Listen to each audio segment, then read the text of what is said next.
Alright, welcome to Chapter 8, entitled Rational Functions. Please remember words to review. This exact thing will show up on your Chapter 8 test. You need to give examples of the vocabulary words. That could be definitions or simple examples. So, an example of an inverse relation is where you have a variable equals a number divided by another number. This is an inverse relation. A while back, we once talked about direct variations. Direct variations would have had it be m equals 12 times n. So the inverse relation is basically where you have a variable is equal to a number divided by another variable. It actually could look like this as well. mn equals 12.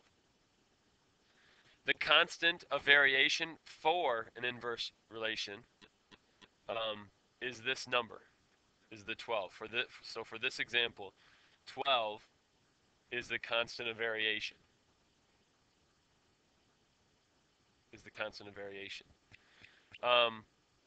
You could say that the constant of variation is equal to x times y.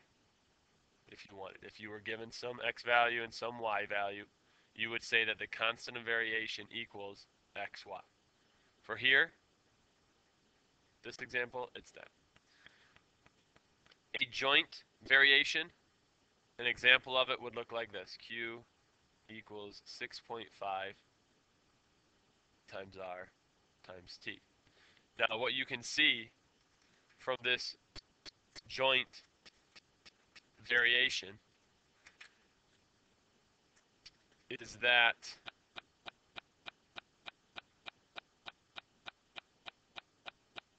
it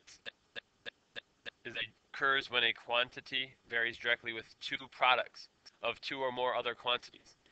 So a direct variation, remember, was m equals 12n. A joint variation is a direct variation with, say, an extra variable in there. So extra variables. Rational functions. An example of it would look like this. That's a -3.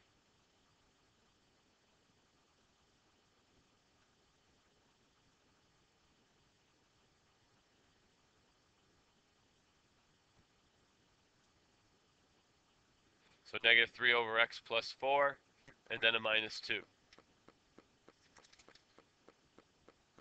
Basically what a rational function is it's a function over another function. So it's a polynomial divided by another polynomial. You'll see a lot of examples of this in your notes. A simplified form for a rational expression. What's going to happen is you're going to see something that might be x plus 2 times x minus 6. You're going to divide it by x minus 6.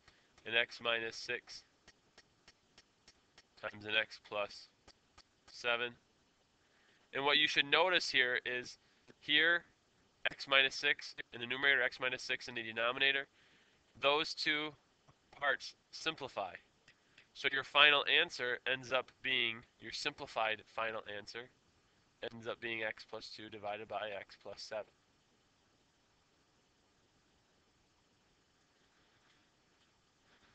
A complex fraction now is something that is a fraction of a fraction. So a complex fraction could be 1/2 divided by 3/4. But what we're going to be seeing is some things like this.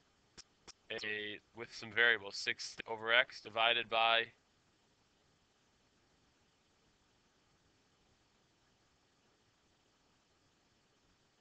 something like this. There. It's going to have a lot of weird fractions in the denominators and fractions in the numerators, and we're going to go over a number of ways of how to solve that.